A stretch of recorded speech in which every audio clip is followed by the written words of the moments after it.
이 영상을 처음 보는 사람이 대다수일 테니까 그냥 본인 소개를 한번 해주시면 좋을 것 같습니다. 본인 소개 한번 해주세요. 저는 작가이며 강연자이며 교육자이기도 하고요. 저는 안계환입니다. 어떤 주제의 책을 쓰냐면 인문과 경영 그리고 역사를 접목한 책들을 주로 쓰게 되는데 제가 예전에 경영 쪽을 많이 경험을 했기 때문에 경영에도 관심이 많아요. 근데 경영의 뿌리는 역사에 있거든요. 그래서 역사 속에 있는 이야기들을 많이 가져다가 우리가 경영 현장 또는 자기 개발에 쓰일 수 있는 여러 해안들을 찾아서 그런 것들을 글로 기록하고 또 그게 책이 나오면 또 저의 강의에 많이 활용을 합니다. 그래서 저는 작가이면서 강연자 그리고 교육자이기도 합니다. 그 유럽을 알아야 세상이 보인다. 원래 보통 책 제목 고를 때 제일 중요한 이 책을 압축할 수 있는 딱 한마디 혹은 뭔가 관심을 가질 만한 한마디를 고민하느라 되게 시간을 많이 쓰실 것 같은데 유럽을 알아야 세상이 보인다라는 책 제목이 나오게 된 그 과정이 궁금합니다. 원래 제가 이 책을 처음 쓸 때 제목이 뭐였냐면 유럽의 3가지 키워드였어요. 그러니까 키워드 셋이 뭐냐면 그리스도교, 그리고 그리스 로마 사람, 그리고 기독교였습니다. 그러니까 서양인이라 하면 서양인의 가장 근간은 그리스 신화고 그리고 그 신화를 만들고 생활을 했던 그리스 로마 사람들 또 그 사람들이 만들어낸 종교 이것이 유럽 사람들한테는 이 3가지가 중요하구나.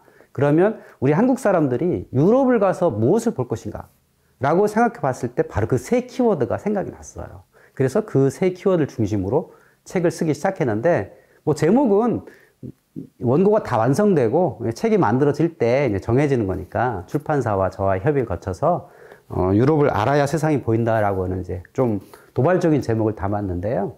사실 유럽을 알면 세상이 다 보이나? 또 꼭 그렇지는 않아요. 하지만 지금 유럽 사회가 전 지구를 말하자면 석권하고 있다라고 하면 틀리지 않거든요. 유럽 문화가 전 세계를 퍼져 있고 지구촌 전체에 유럽 문화가 대부분이 와 있기 때문에 특히 한국에도 그런 영향이 많기 때문에 우리가 유럽이라는 걸 알아야 세계가 흘러가는 걸 알 수 있다. 큰 흐름을 알 수 있다. 그런 의미에서 이 책의 제목이 지어진 것 같습니다.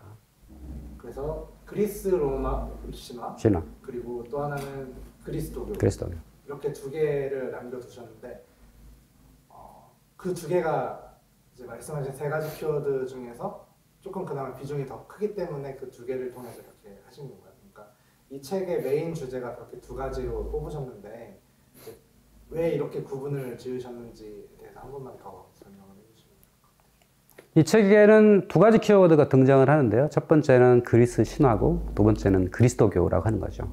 그리고 중간에 그리스 로마인이라고 하는 사람들이 들어있어요. 그게 분명히 그리스 신화든 아니면 그리스도교든 중요한 건 사람이거든요. 그 사람들이 이런 신화든 종교든 다 뭐 즐기거나 아니면 정치에 쓰거나 아니면 삶의 일부거나 뭐 종교적 수단이거나 여러 가지가 있죠. 그런데 제가 공부해 본 바 우리는 흔히 그리스 신화 따로 그 다음에 그리스도교 따로 이렇게 배우거든요.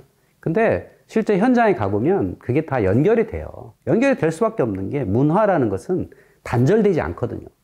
고대로부터 중세, 근대까지 쭉 이어지기 때문에 그 이어지는 중요한 연결고리는 결국은 사람이기 때문에 제가 그리스 신화와 그리스도교 사이에 그리스 로마인이라고 하는 사람을 넣고 또 그리스도교 역사를 설명하면서 중세 사람들 얘기 많이 넣었거든요. 사람들 얘기 많이 있다는 거죠. 그래서 분명히 2가지 키워드는 연결이 된다 라고 하는 게 저의 이 책의 중요한 키워드예요. 연결이 된다. 우리는 늘 이걸 따로따로 배워요. 아마 그리스 신화를 잘 아신 분도 계실 거고요. 뭐 교회 다니신 분들은 종교에 대해 잘 아시겠죠. 근데 이게 어떻게 연결되는지는 아무 책에도 설명하고 있지 않습니다. 그 누구도 설명을 하지 않아요. 그런데 저는 이것을 이 책에 설명을 하고 있습니다. 왜냐하면 제가 그거를 깨달았기 때문이죠. 그래서 2가지 키워드는 연결이 된다라고 하는 겁니다. 몇 가지 재밌는 내용 좀 말해주세요. 이 책의 제일 재밌는 부분이 이게 아닐까 싶어요. 제우스가 바람 피우는 얘기죠. 제가 여러 장소에서 그리스 신화를 강의를 많이 하는데요. 그때마다 질문이 가장 많이 나오는 게 그런 거예요. 왜 제우스는 그렇게 정실부인 헤라가 있는데 불구하고 바람을 많이 피우나요? 그러니까 답변하기 어려운가 봐요. 그러니까 학교의 선생님들도 학생들이 그런 질문을 할 때마다 좀 곤혹스럽다는 거죠. 되게 19금 같기도 하고. 그래서 그걸 좀 설명을 하고 싶어요. 우리가 제우스란 얘기를 보면 제우스는 신들의 아버지이기도 하고 또 자신의 아버지를 쫓아내고 권력을 차지했고 형제들 간에 하늘과 땅과 지하를 나눠서 통치하고 있죠. 그리고 수없이 많은 자녀들을 낳았고, 그런데 제우스는 분명히 헤라라고 하는 정실분이 있어요. 그렇지만 여러 여인들을 가서 사랑을 나누고 거기서 아들, 딸을 낳죠. 그럼 결국은 우리가 보는 그 바람 피우는 것이라는 형태로 이렇게 나타나게 되죠. 뭐 다나엘한 여인을 황금비로 잉태시켜가지고 뭐 페리클레스, 그러니까 페르세우스란 영웅도 나오고 또 헤라클레스도 나오고 여러 신들도 나오죠. 아니면 에우로파라고 하는 여인을 황소로 변신해가지고 그거를 여인을 등에 태우고 크레타 섬에 와가지고 거기서 아들을 낳죠. 미노스란 사람을 낳게 됩니다. 그러니까 제가 본 여인만 해도 수십 명이에요. 그러니까 신들만 해도 한 10명 가까이 되고요. 여인까지 포함하면 10여 명 이상이 됩니다. 거기 그 제우스를 통해서 태어난 그 신과 뭐 인간들은 수십 명에 이르죠. 자, 그렇다면 왜 제우스는 이렇게 바람 피우는 것일까? 아니면 신화라는 게 누군가가 특정 사람이 지은 게 아니거든요. 여러 사람들의 이야기의 모음이 신화거든요. 근데 왜 제우스는 채통머리 없게 그렇게 바람 피우는 걸로 설정이 되냔 말이죠. 그게 되게 저도 궁금했어요. 그래서 여러 자료들을 보고 공부를 해본 결과 이거를 거꾸로 생각하면 된다 라고는 결론을 냈죠. 어떻게 거꾸로냐면 제우스의 입장 또는 제우스의 행동이 아니라 제우스로부터 낳은 아들, 딸들로부터 이 제우스의 신화는 만들어진 게 아닌가 이런 생각을 하게 된 거죠. 그럼 어떤 아들, 딸들이냐면 예를 들면 헤라클레스, 또 에우로파를 통해 나온 미노스라고 하는 사람이죠. 자, 예를 들면 크레타 섬의 왕이었던 미노스였어요. 자, 미노스는 자기의 아버지가 제우스라고 주장을 한 거죠. 어머니는 오늘날의 레바논 지방이었던 레반트의 여인이었고, 어머니는 에우로파라는 이름을 가진 여인이었죠. 자, 그러면 이 미노스라는 사람은 왜 아버지를 제우스라고 주장했냐 이겁니다. 아버지를 제우스라고 주장하면 어떤 이점이 있을까요? 자기가 특별한 사람이 되죠. 우리 아버지는 저기 농사 짓던 사람이에요. 아니면 우리 아버지는 저기 막노동하는 사람이에요. 우리 아버지는 저기 마차 끌던 사람이에요. 아니면 우리 아버지는 군인이에요. 이렇게 하는 것보다 아, 나의 아버지는 제우스예요 라고 하면 어떤 효과가 있냐면 본인이 신분 상승을 합니다. 아버지가 신이니까 나는 최소한 반신반인 되잖아요. 그러니까 내가 이끄는 민중, 군중, 내가 이끄는 백성들과 비교해보면 내가 훨씬 더 신분이 올라가기 때문에 훨씬 통치에 쉽죠. 그러니까 이렇게 주장하는 사람들이 꽤 많이 나올 수밖에 없습니다. 헤라클레스의 아버지도 제우스라고 주장을 한 거예요. 그러니까는 헤라클레스는 영웅이거든요. 그러니까 전 세계를 돌아다니면서 12번의 과업을 하는 대단한 영웅입니다. 온갖 일들을 다 해요. 뭐 히드라라는 물뱀도 처치하고 저승까지 가고 온갖 괴물들을 해치우는데 그냥 보통 사람이면 그게 못하잖아요. 최소한 제우스의 아들 정도는 돼야지 그게 하죠. 그래서 이렇게 많은 영웅들이 다 아버지를 제우스라고 주장하면서 막 나오니까 나중에 신화로 이렇게 만드는 사람들 입장에서는 그걸 이제 제우스가 바람 피는 거로 이렇게 정리가 되는 거죠. 그러면 아주 간단하죠. 그리고 헤라클레스도 그런 일이 있어요. 헤라클레스도 어느 마을에 사자가 이렇게 와가지고 동네 사람을 괴롭힌 일이 있어요. 그래서 그 마을의 촌장이 헤라클레스를 불러다가 우리 동네 사자 좀 잡아줘서 라고 했어요. 그래서 헤라클레스가 가가지고 그 사자를 잡았습니다. 잡으니까 뭔가 선물이 줘야 되겠죠. 그래서 자기 딸 50명을 헤라클레스한테 줍니다. 그러면 이제 여인 50명이 생겼잖아요. 여인 50명이 중요한 게 아니죠. 여기서 아들을 만들어야죠. 그래서 두 가지 설이 있겠죠. 헤라클레스는 뭐 대단한 영웅이니까 하룻밤에 그 50명과 동침을 했다. 이건 좀 무리가 있겠죠. 그러니까 하루에 한 명씩 동침을 했다. 이렇게 해가지고 50일 걸렸다. 중요한 건 50명의 여인을 통해서 50명의 아들이 나온 거죠. 그럼 그 50명의 아들들은 어떤 사람들일까요? 당연히 헤라클레스의 아들이잖아요. 그러니까 보통 사람이 아니죠. 이 사람들은 뭘 했을까요? 대부분 어느 곳인가 가서 군주를 한 거죠. 그러니까 오늘날에 프랑스 남부에 보면 모나코라고 하는 아주 조그만 나라가 있어요. 그 모나코의 선조가 헤라클레스입니다. 헤라클레스라고 전설에 내려오는 거죠. 그러면 왜 어떻게 해서 그 선조가 헤라클레스냐? 그 선조 누군가가 자기 아버지를 헤라클레스라고 주장을 한 거죠. 그러면 뭔가 있어 보이잖아요. 또 알렉산드로스도 자기 선조가 헤라클레스라고 했어요. 그리고 실제로 이집트에 가서 헤라클레스의 아버지가 제우스니까 제우스 또 이집트에서는 제우스의 다른 말이 암몬이거든요. 그 암몬 신전에 가서 제사를 지내고 들어갔다 나와가지고 나는 헤라클레스의 아들이노라라고 선포를 해요. 백성들한테. 그럼 백성들이 어떻게 볼까요? 오, 대단하신 알렉산드로스. 이렇게 보는 거죠. 이런 좋은 효과가 있기 때문에 신의 아들이라는 걸 주장하게 된 겁니다. 그래서 그것이 정리된 게 바로 제우스의 바람피는 이야기로 정리가 된 것이다. 그러면 이 책을 쓰시면서 이제 어떤 사람들이 좀 이 책을 읽었으면 좋겠다 이런 식으로 좀 예상하신 좀 그 독자층이랄까 좀 그런 게 있을까요? 어떤 사람이 읽으면 도움이 좀 많이 될 것 같다.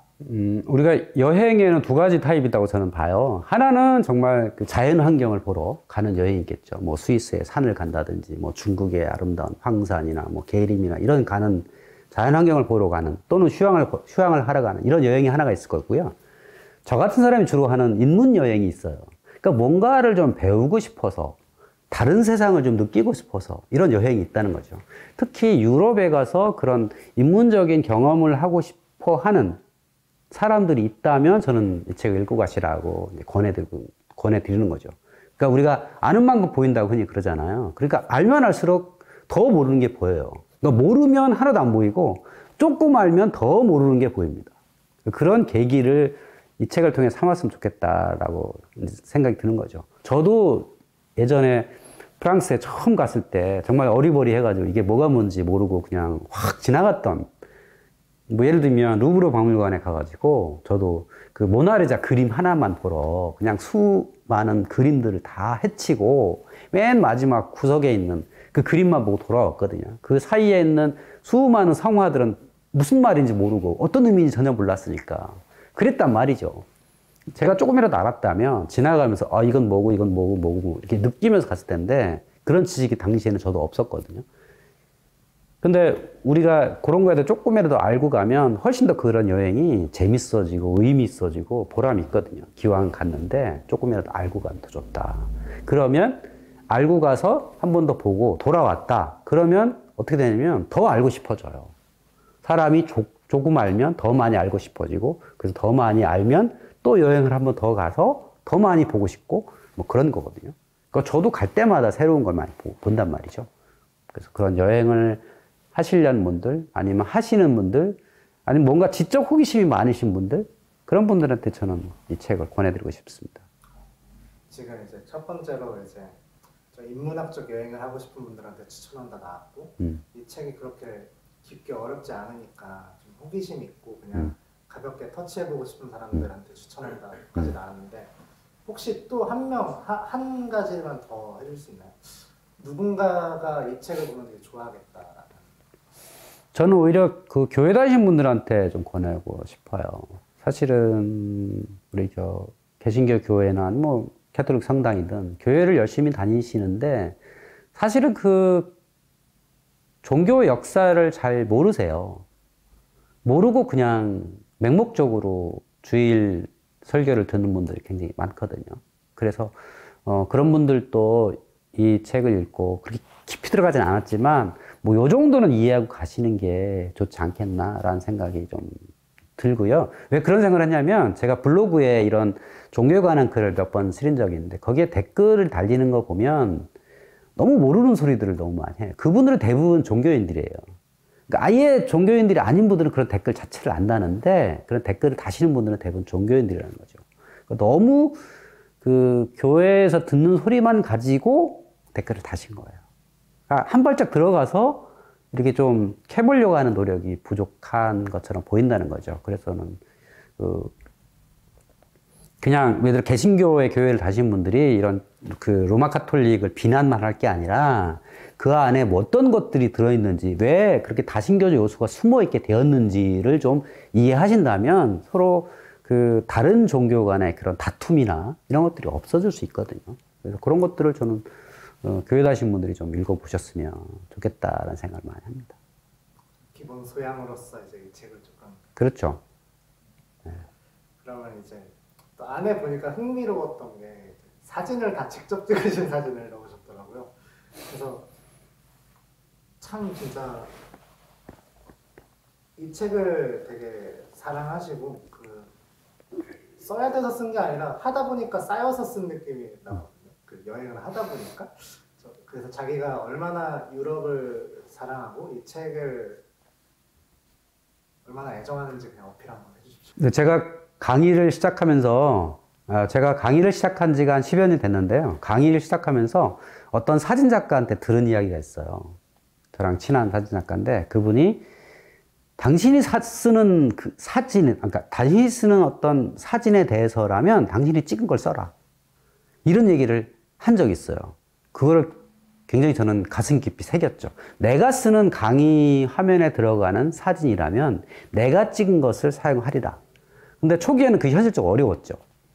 근데 시간이 지나면서 내가 쓰는 강의를 점차 내가 찍은 사진으로 찍기 시작했고, 만약에 내가 책을 쓴다면 그 책 속에 들어가 있는 사진은 내가 찍은 거를 넣겠다라고 하는 게 꼭 생각하게 됐죠. 그럼 내가 찍은 사진인 게 어떤 의미가 있냐면 구글에서 가져다가 집어넣는 거하고 내가 찍은 사진하고는 정말 천양지차입니다. 왜? 나는 그 사진 이면을 안단 말이죠. 내가 찍었기 때문에. 그러니까 남들은 몰라주더라도 나는 자부심이 있는 거예요. 그러니까 이 책에 저는 제가 찍은 사진을 넣은 이유는 저의 스스로에 대한 자부심입니다. 나는 이 현장을 가봤고 이걸 찍었고 이것을 이 책에 넣어놓으라. 나는 이만큼 이 책을 사랑하노라. 내가 쓴 글에 대해서 이만큼 진정성이 있고 나는 이 글을 여러분들한테 읽히고 싶다. 보여주고 싶다. 그런 마음이 정말 있는 거죠.